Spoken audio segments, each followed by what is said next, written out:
So hey, how about TMNT Shredder's Revenge? I wouldn't know. I haven't played it yet. Well, I did. I played it to completion last night, and it was amazing.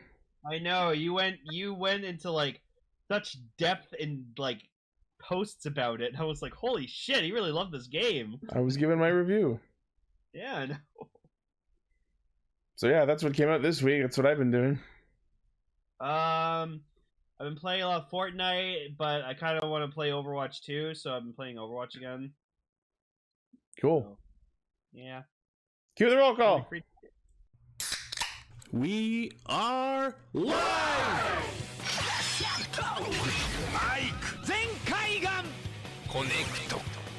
Loading. Tempered Zeal! Bluecaster, Super Ichi! Loud and impulsive. Greycaster. Lay. Spark of Courage, the Power of Dreams, Orange Caster, Global Soft Perka. Broadcasting hundreds of opinions across the world! Radio Sentai Castranger! Welcome to Radio Sentai Castranger episode 392! Cool, Monferno. Infernape. Oh, Monfernape was Monferno was last week. Right. Keep your monkey straight! I get my Pokemans mixed up. No, best monkey Pokemon goes to fucking I was gonna say I don't know its name is the grass one. Grass monkey. Rillaboom? Oh. No, the three elemental monkeys. Pansage. Pansage, thank you. Pansage, Pansage. Simisage, Searsage? Yep. Or Panseer, Panpour, Panseer. And then Simi, Yeah. whatever. Yeah. Yeah. Simisear. Simiseer, Simipour, Simisage. Eh. No, they're not ugly. What are you talking about? I mean, one of them looks like a stoner, but like It's hilarious that this is the Pokemon of the week, considering the 6th Ranger debuting this week. Yeah, I know. I was thinking that too. What a weird coincidence. So, in other news, they're adding more Naruto skins to Fortnite, so we're getting these 4. Nothing surprises me anymore. I'm waiting for One Piece, man. Who get together every week.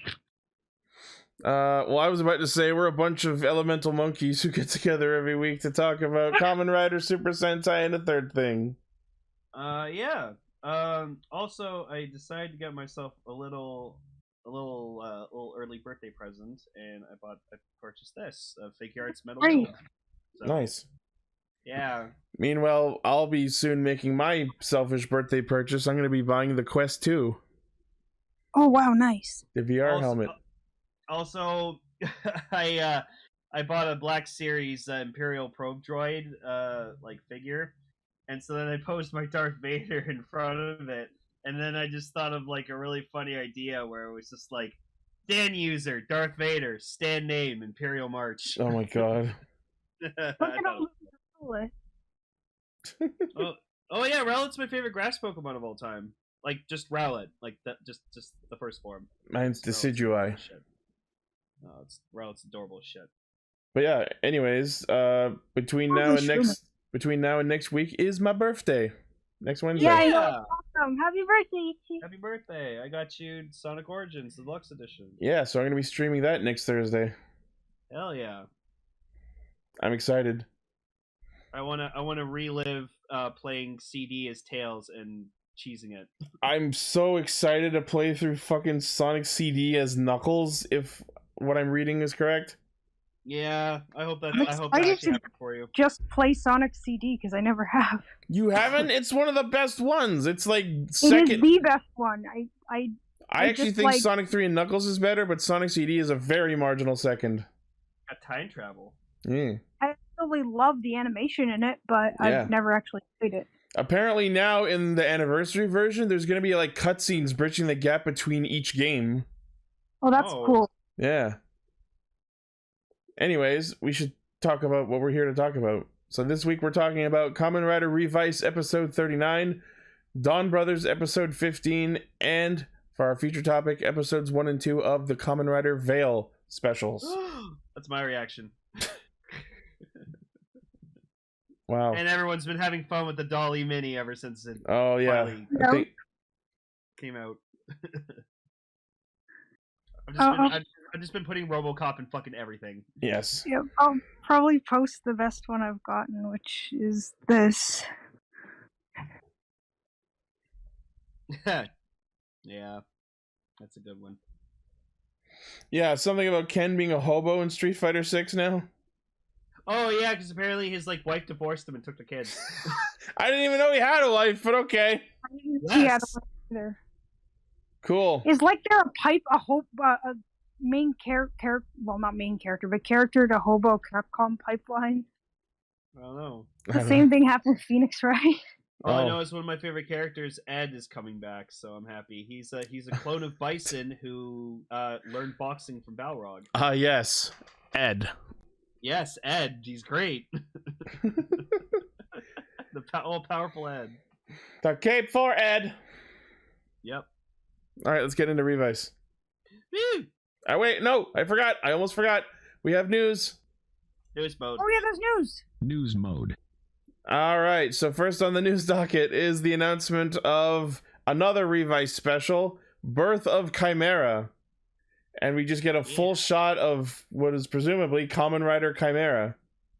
And I really like this design, and I might be biased because it's orange and I like chimeras. He just looks like an orange Oja. I was going to say tiger. It looks more like Oja. No, there's like some like fangs going on in the helmet. Quickly, Decker, put an image of Chimera and Oja beside each other. Oh, is that the Boward Rex suit? It looks like it's made from some of the same pieces. Oh no, Emily's gonna be so sad. At least the Buried Rex got to have one big feature episode. It got a Yeah. plushie, Yeah. I think. So apparently this spin-off will lead directly into the upcoming Revice summer film. Prior to the hijacking incident in said film, another incident in a certain town. Behind these incidents is a demon who appears and disappears. Directed by Koichi Sakamoto, who did direct the Vail special. Birth of Chimera is releasing on TTFC July 22nd, the same day as the film. Okay, well, if Koichi Sakamoto's directing it, that means the action's gonna be fucking good. Yeah. Because, he's so good at action. Yeah. I'm really curious about this driver he's got going on. This looks interesting. I'm gonna zoom in here. Yeah. It looks like something out of Build, honestly. A little bit. Yeah, you can put like a Like it looks like it's inspired by the Skalash driver. Mm-hmm. So now the only question is, who is this? Is it going to be someone completely new? Some people are suggesting it might be Olteka back from the dead. Oh, I hope not. Maybe this is Julio or Tamaki finally becoming a Kamen Rider. Maybe it's George. It would be great if it was, but It's George's demon. Could just be a completely new character that they introduce and then kill off. I wonder what George's demon would be called. His demon is Daddy. Daddy. Yeah, so that's interesting. We'll see how that goes next month. It could be another test subject from Noah. Yeah, I don't would be great. I don't think That'd they be a ever great explicitly said if Vail did manage to kill all 70 previous experiments. I'll get into some things like when we get to the Vail special. Yeah. All right. Next on the news docket, Donbrothers plushies. oh my gosh, where are they? I'm sorry, that was really They're in Japan and the Newslinks channel. They're in Japan. I'm sorry, that was way too. I'm sorry. I think Emily wants them. It's you know what? Oh my gosh. It's so weird that Inu Brother is the one that looks the best. No, because those are the proportions that he normally has. Exactly. The rest of them look off, but Inu Brother just looks normal. They all look good, I think, actually. You know what's impressive too is that they actually got Sour Brothers thickness. His fluff, yeah. Because thickness, I love it. And then there's plushies of their civilian forms, and they're all smiling except for Inuzuka. Oh, Taro's got his work hat on. Yeah, I Yeah. know. I like his little uniform. No. I wonder if you can take the hat off. Probably Yeah. not. But yeah, these are, I must admit, weirdly adorable. Emily's like, I want all of them. Well, I don't have room, nor do I have the money for all of them, or maybe any. I don't know. In terms of money, each of these costs 1980 yen, so about $20, and are releasing July 16th. Not when you get them not in Japan. Yeah. Then they cost like 80 to 80. Yeah. These are in limited quantity, so get it while they last. I'm sorry, that sounded kind of like I was upset. That's just the truth. We understand. You can be upset if you want. That's why I don't buy clothes from Japan, because, like, oof. I was considering buying the fucking Noto brace, but for one bracelet and 3 plates, it came to like 150 after conversion and shipping and tax and everything, and I'm like, I'm not spending $150 to make one sound effect. Oh, there are already like UFO catcher plushies of them too that are already out apparently. I did not know this. I just found it looking for Sentai plush on eBay. Cool. Look. Oh shit. There you go. They're cute. Neat. All right. They're just keychain size, but for the set of all of them, it's $128. Oh. Next, we mentioned last week that a new toy brand within Premium Bandai started called Complete Style Gigantic.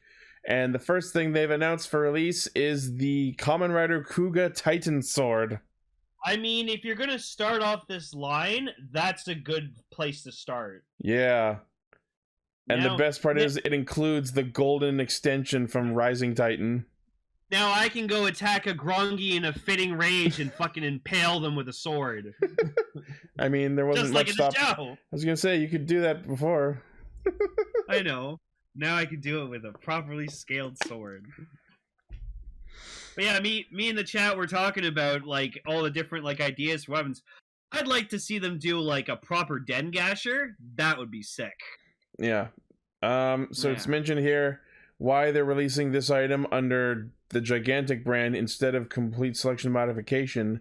Those previously released weapons, such as the Fies Gear or Blade Rouser, has the gimmicks built into them, whereas this new line is focusing on weapons without the gimmicks and not being able to link to the transformation belt.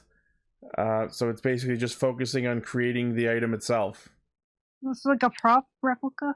Sorta. Well, I guess Agito's weapons are out because those come from the belt. Heyo. Yeah.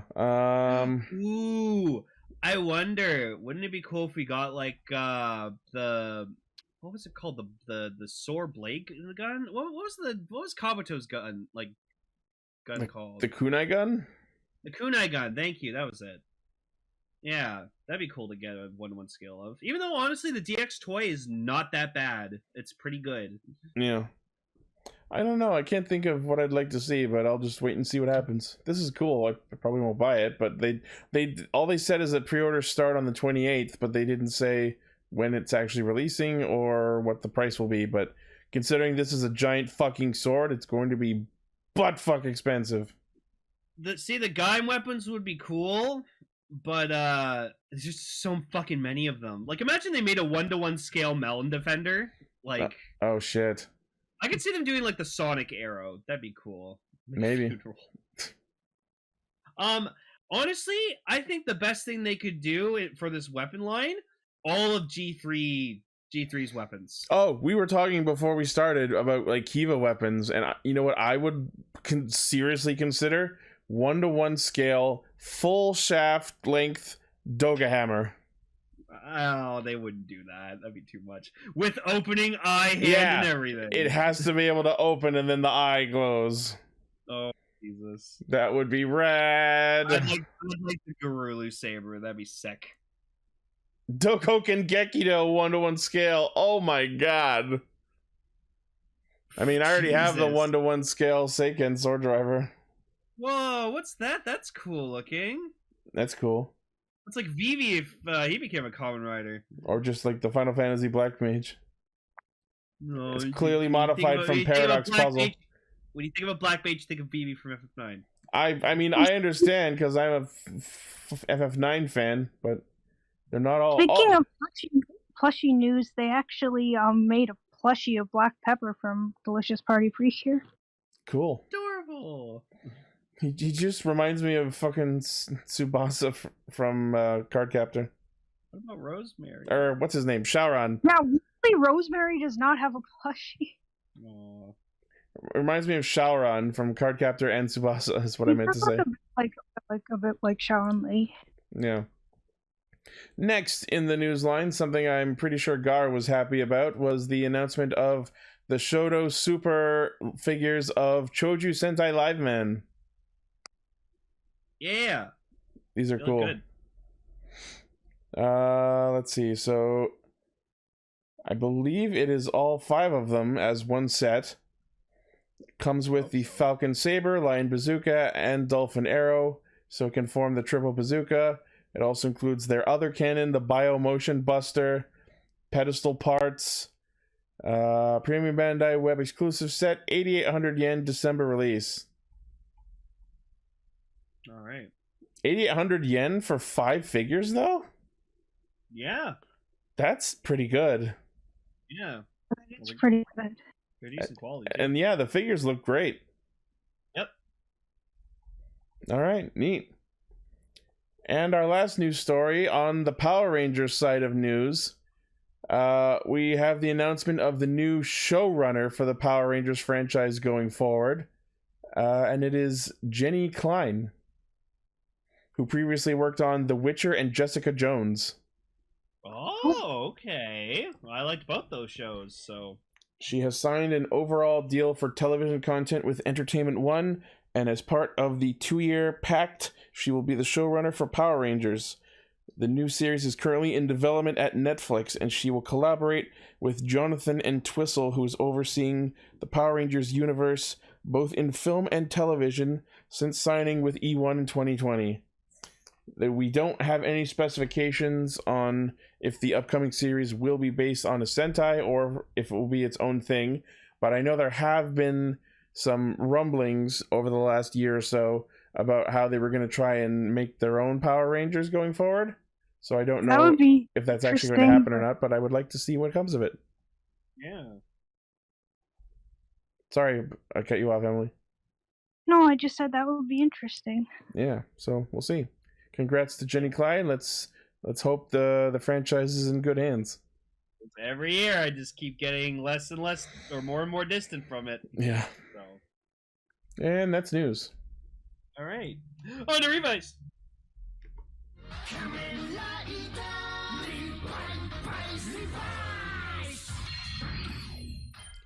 So, like, I know that Daddy Ninja and Weekend are technically the good guys, but every time he gives a speech, he just comes off like a fucking tyrant.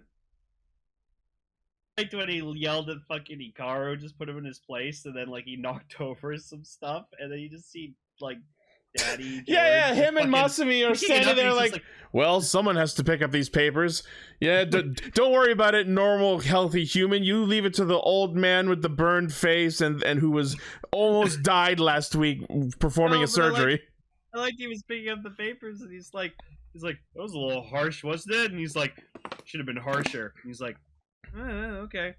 Yeah, so the crux of this episode is one of the shelters gets invaded, and in the process, Hikaru's fake mom, whose name I guess was Kimiko, gets murdered. Yeah, not mom. Sorry, Emily, were you going to say something? No, I missed last week, but I think it's really cool. The moveset that Gifford Rex has it has a theme of magnetic fields. Yes, absolutely. Where the two fields, that because I was thinking like I know what that is, like what is that, and it finally hit me right before. Oh So man, when they fucking fought that monster this episode, and they fucking dummied it. Yep. Like they just kept like punching it back, and then like pulling it back in to go for another hit. I was like, holy shit! Your practice, bitch. They're so powerful. Yep. Do you guys notice in the opening they not only added Ultimate Revice, but that they added one shot of like Tamaki, Hana, and Hikaru in the weekend base?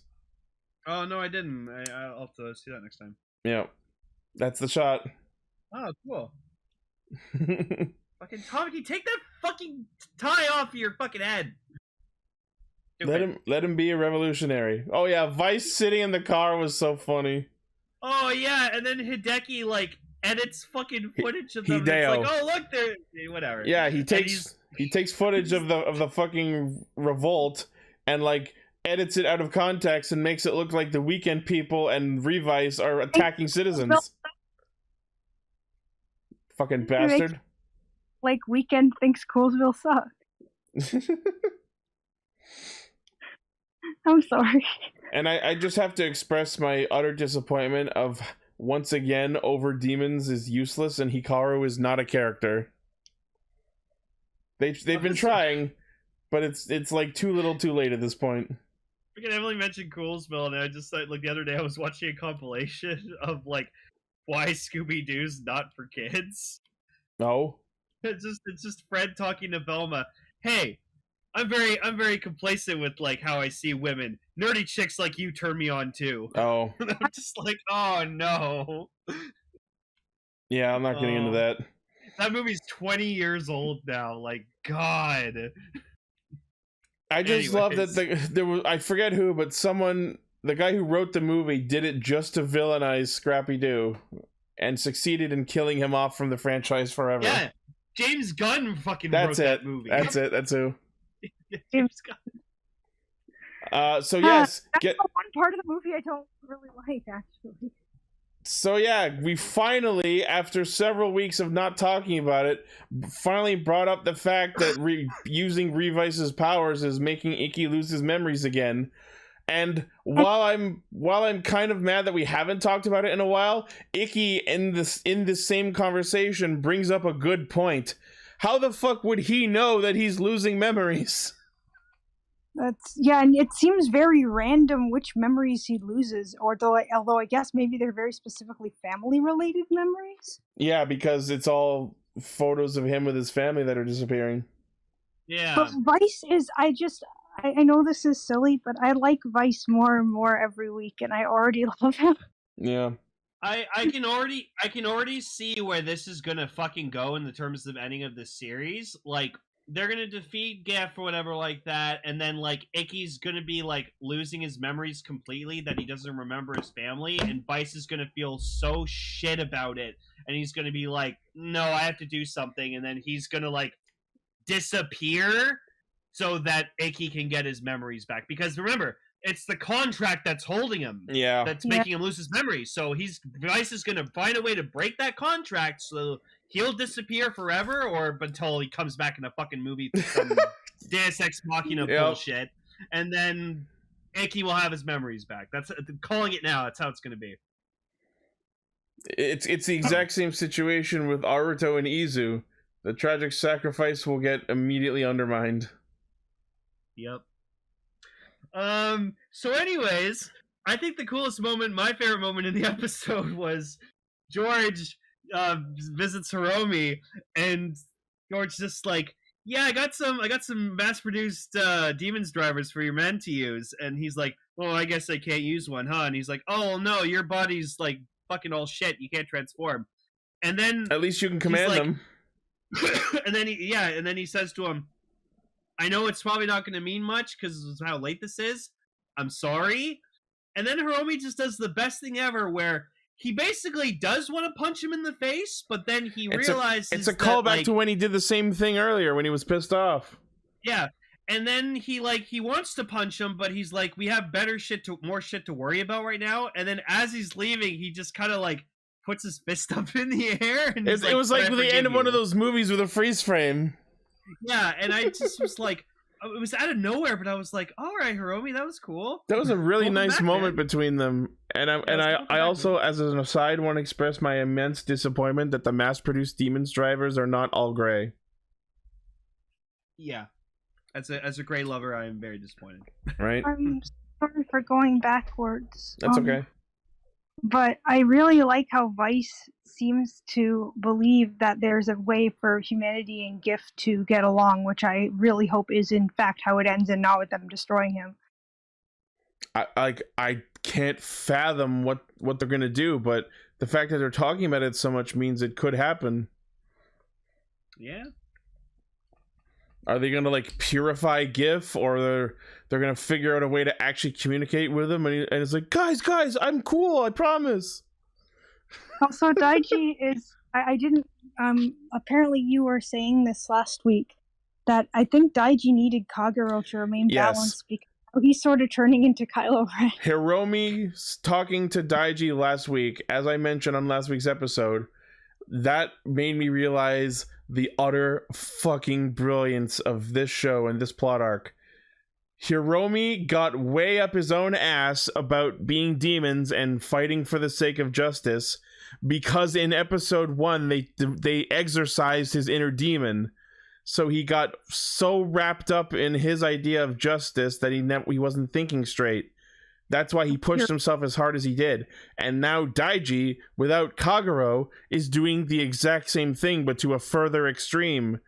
Like, look, pretend you're Daiji and look at all the shit that Hideo does this episode alone. If you were of sound mind, there's no fucking way you would go along with it. He watched Hideo sick a team of demons on innocent civilians, and not only okayed it, but then later in the episode went with them to attack more innocent people. Yeah, and I also feel like we should have known because of how incredibly like heroic looking Holy Live is that he would end up being. Yeah, it's like a dark justice.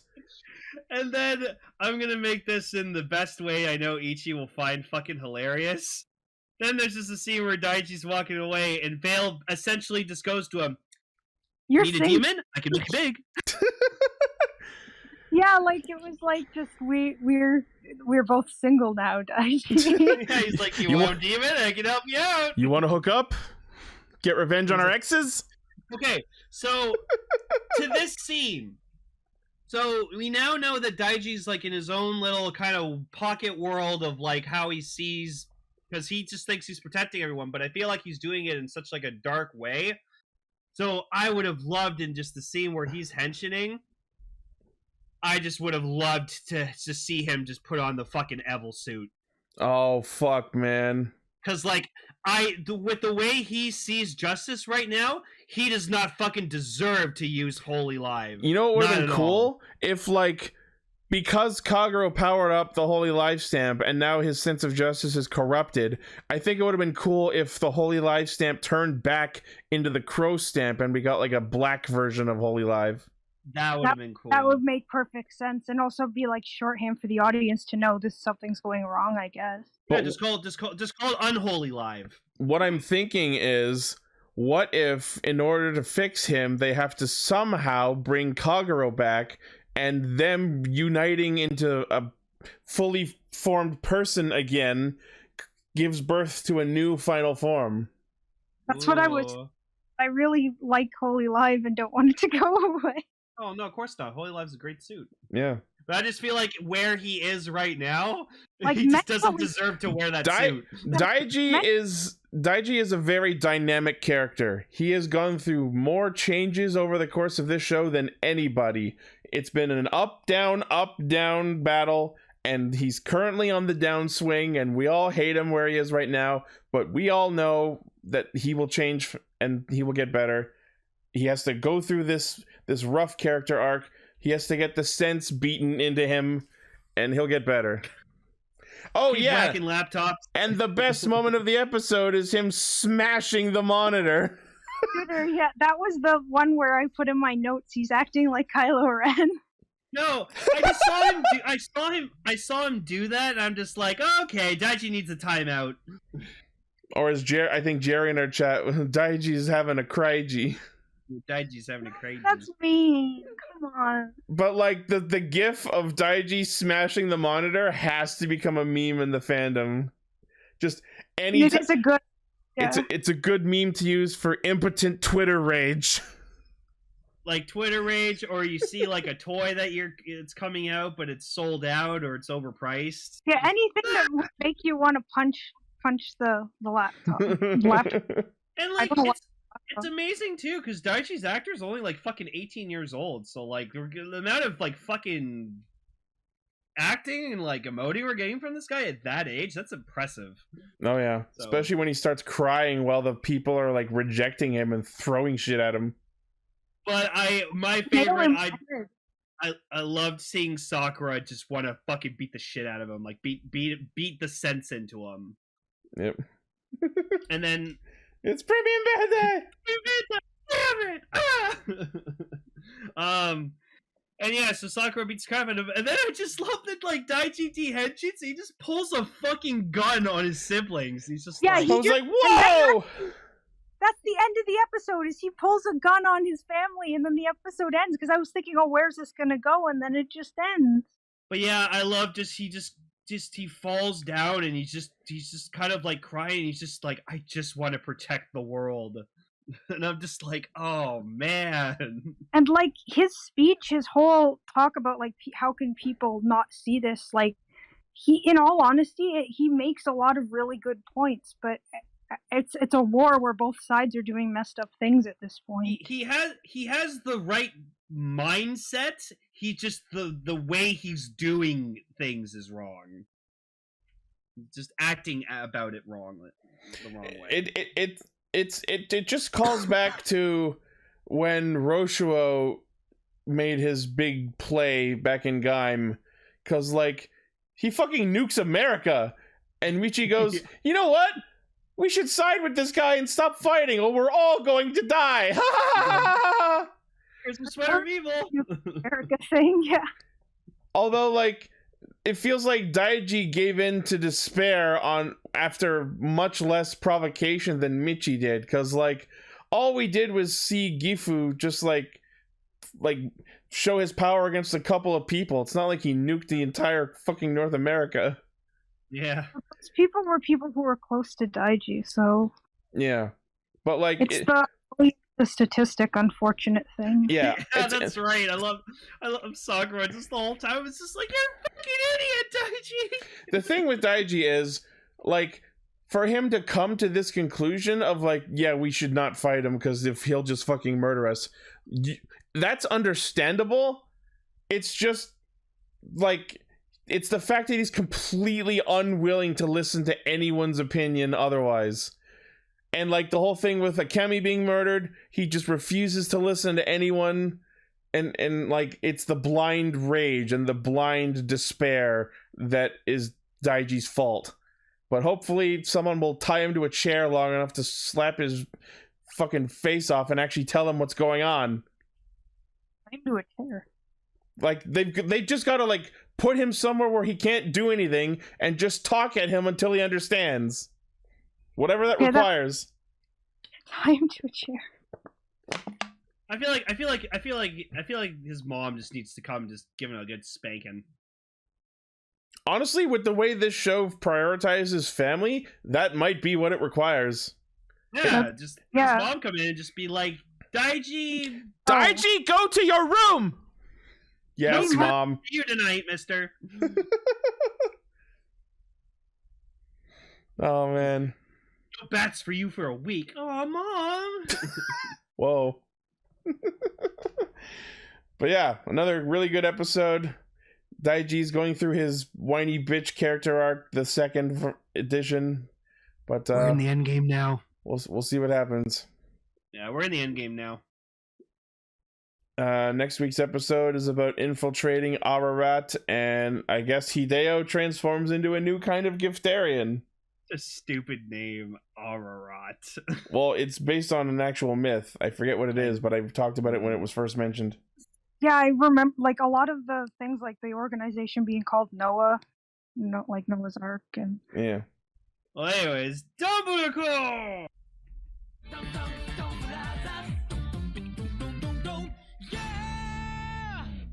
We were so close. We were so close to finally inciting the Tsuyoshi-Inuzuka conflict. But they had to have the only picture that Tsubasa has of his long-lost girlfriend have fucking Instagram filters on it! No! We Really have to amazing. talk about the best part of this whole episode. fucking Momotani with the fucking big ass rock. I love it. If small rocks didn't Great. work, I'll use a bigger rock. I'll just bash it with a rock, and I love he throws it at fucking Saru brother, and he just goes.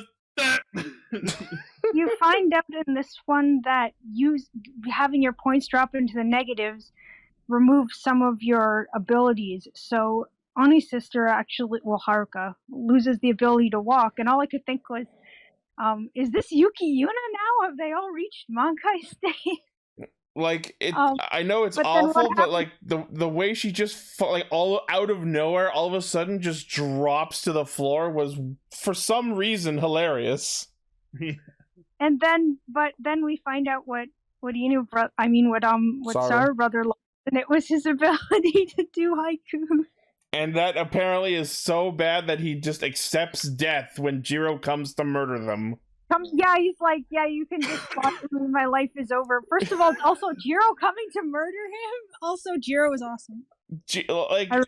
I can't really get a fix on Jiro, like, more than anyone else. Like, the last episode, they paint him as someone that you're supposed to like because he's, like, your typical shonen protagonist. But then it, like, loops back around to being like, I don't know what to make of you. And then he What comes... are you? Wasn't that also the case with Taro? Like, what is Taro exactly? Well, Taro was kind of different because, like, we knew what his deal was. It was just, he just clashed with everyone so hard. But I'll He talk... just comes in and he's like, shall I execute all of you? I love that the man's like, well, I should just execute all of you and then form my own team. I'm gonna form my own Sentai with Blackjack! I'm like, the I was balls thinking- on this man to make such a huge claim like that. Holy shit. Like, who the fuck do you think you are, man? You don't have that kind of authority. Oh, his replacement. Apparently, Oni's sister in the wheelchair fucking I killed can't me. believe they did that! I didn't think that they would be able to, but I think it's awesome that she can still transform. Holy You know what Christ, that I'm was sad so we missed out on? Getting an actual henshin with her in the chair. Why didn't No. they're also transformed? That would have been awesome. We Became also- like a uniform wheelchair. We also find out that all the people don't die; they just go to a pocket. Yeah, dimension. this one had a huge fucking lore Yeah. drop. So apparently all the people that the Noto are killing weren't actually killed. They were just put into the video game world's recycle bin.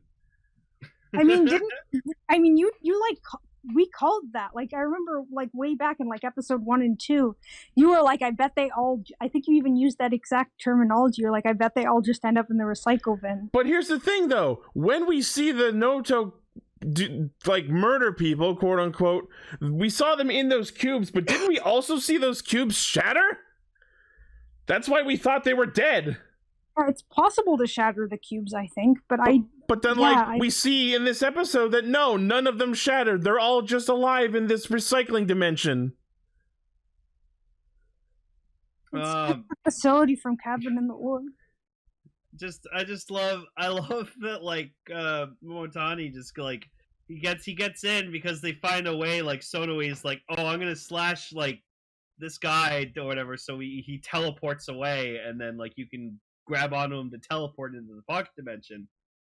So then Kijino comes to his senses, and then, like, he's, like, propelling himself with his, like, fire spear, and then realizes he needs, like, proper, like, direction. Steering. So, We can't yeah, steer. steering. Yeah. Cue So, like- Kiji Brothers' wings bashing through the sides of the cube. That was Yeah. cool though. That was like funny. So yeah, let's get into his transformation in his suit. So we finally get the debut. Andre? We get the debut of Don Doragoku, which just comes out of fucking nowhere. Which, I mean, I guess is the same for everyone.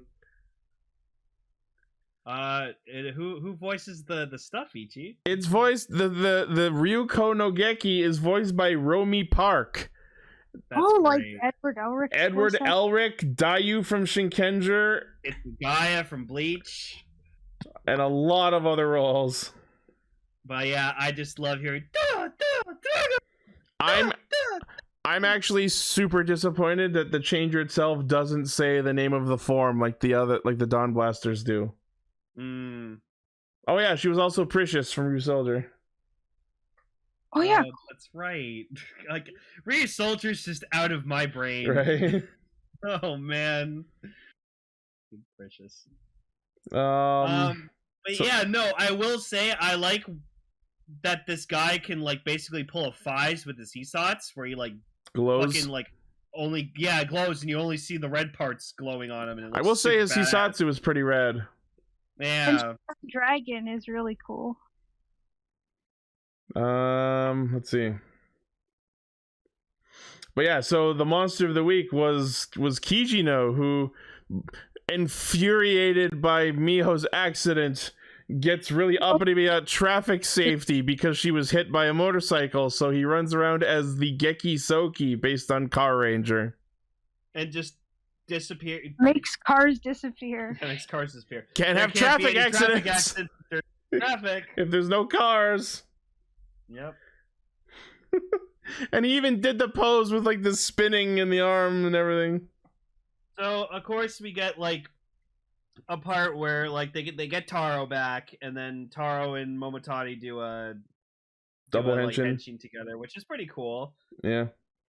And like they team up and shit. And then so Haruka like earlier in the episode goes like, "Oh, I know Taro. If he were here, he'd tell me not to give up, and I'll eventually walk again." And then we get that exact scene happen.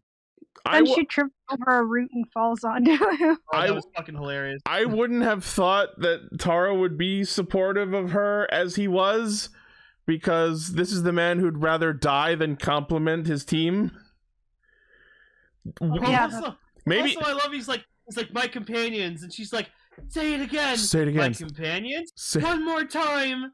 say it again. Say it to my fucking face.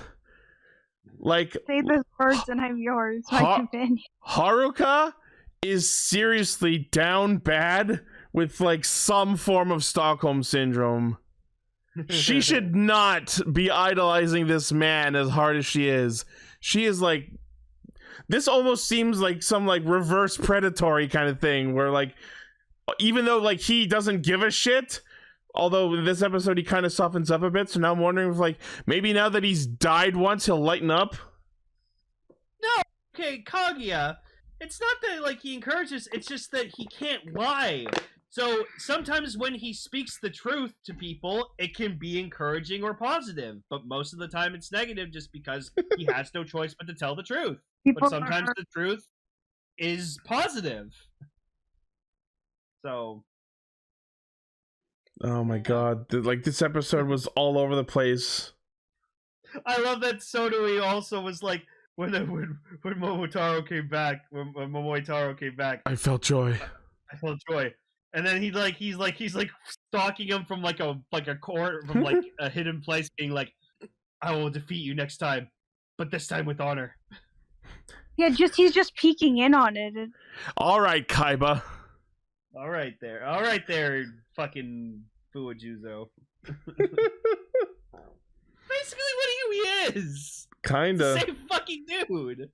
All he was obsessing over was, oh, this Shinken Red guy is so fucking badass and so powerful. I want to fucking fight him and I want to kick his ass. Oh man, this episode was fucking crazy. Well, we have our 6th Ranger and he's not going anywhere, so we're stuck with this guy. But I'm okay. He's fun. I enjoy him a lot. I don't know how I feel about Jiro. I feel like they tried too hard to make him like the typical shonen protagonist, and it just comes off insincere.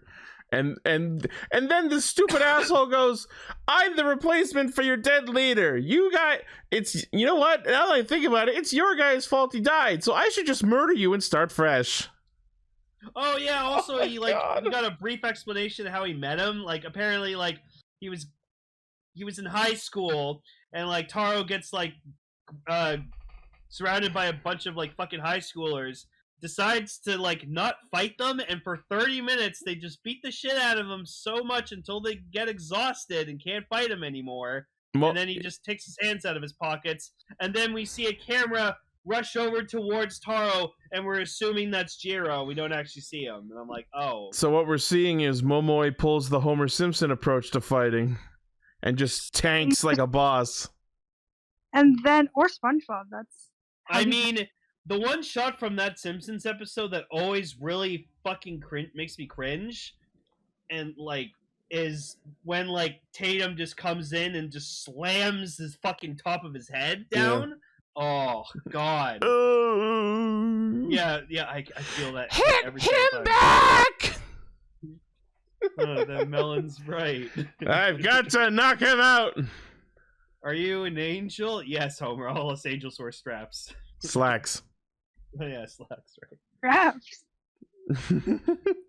Just the compilation of Mo just going around saving people. Yeah. All right. So I'll call this episode entertaining. Frankly, I don't give a shit about Jiro, but we'll see what happens. Oh, they called that the stinger. They don't let you use that. They don't use them. Next week's episode will be Jiro working with Taro at Shirokuma, and something something switching to evil. What the fuck? He just got here and he's already having a corruption arc. Yep. He has his other form is like a dark form. No. Because We don't even see the tiger form yet. No, because that's the usual generic thing with the Sixth Ranger is that they like start out evil. So it's like, oh, he started out good, now he's turning evil. Oh, Hmm. I don't know, but I guess we'll see. They did it. It was just like Zoo of the World. I was about to say they did it better with Misao. Yeah, of course they did. Misao was fucking great. All right. Back to Revice.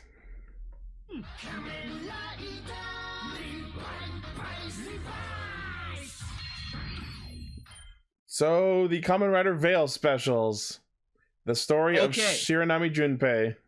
I have to fucking say, whoever they fucking got to play like young Genta, holy shit, does he look like older version? Like, Yeah, I thought it I was. was blown away with how actually like much he resembles him. You know who he also reminded me of? I got a lot of L from Death Note energy. Oh, Like, yeah. the anime or the live action? The movie? live action.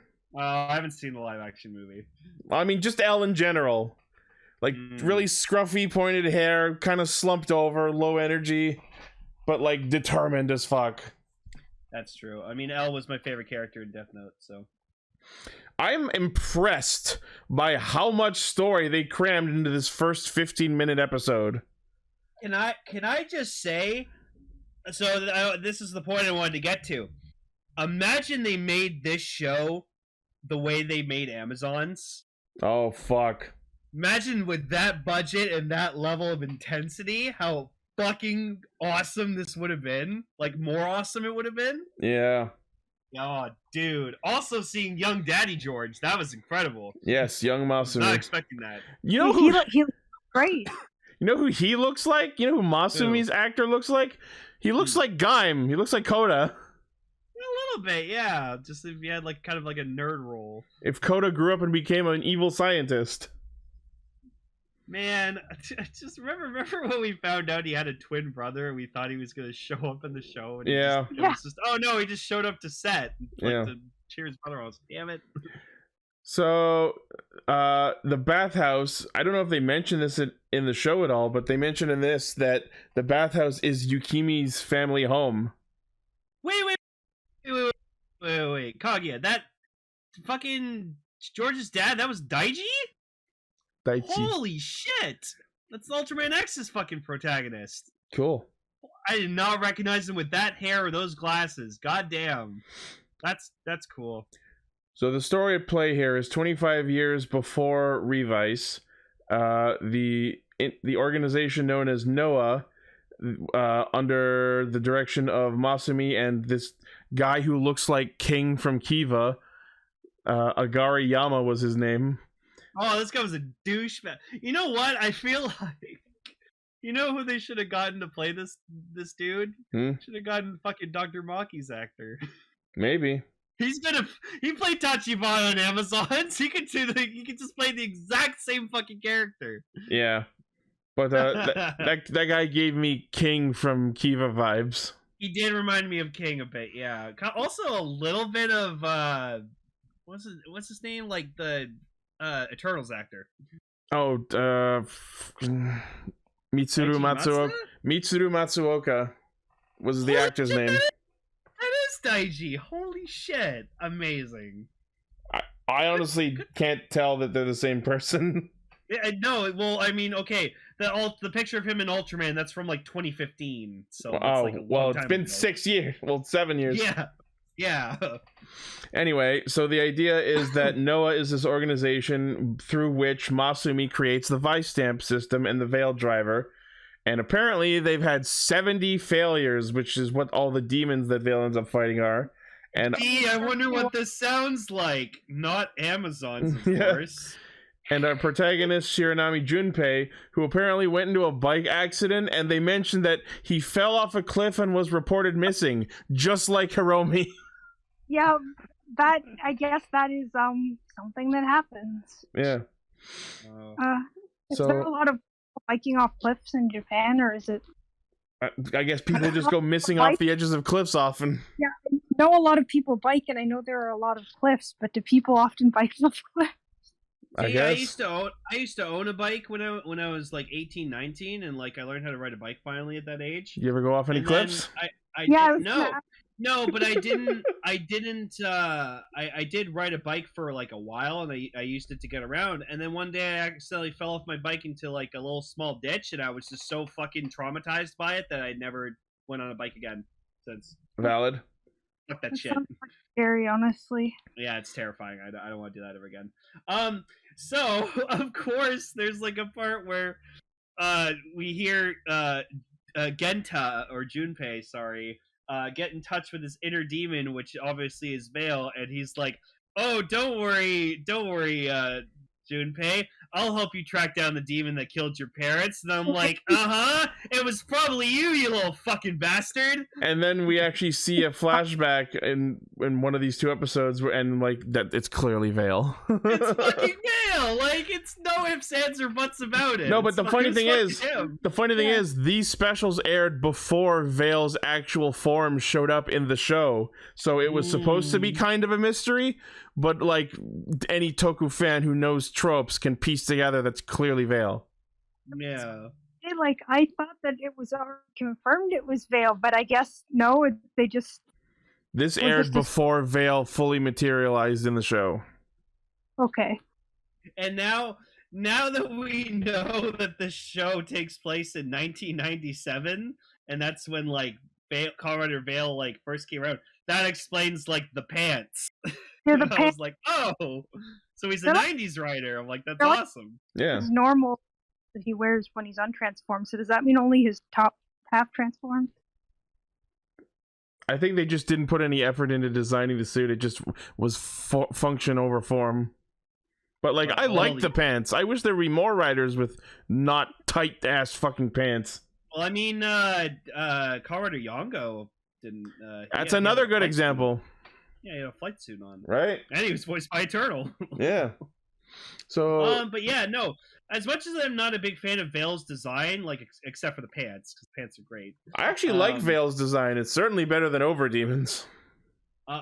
Anything's better than Overdemons. But like, holy shit, is it a powerful rider? Well, yeah. Like, we already saw when like he debuted in the show, but like now we got to see a bit more of him, especially in episode 2 when he like fucking destroys that bridge. Like, goddamn.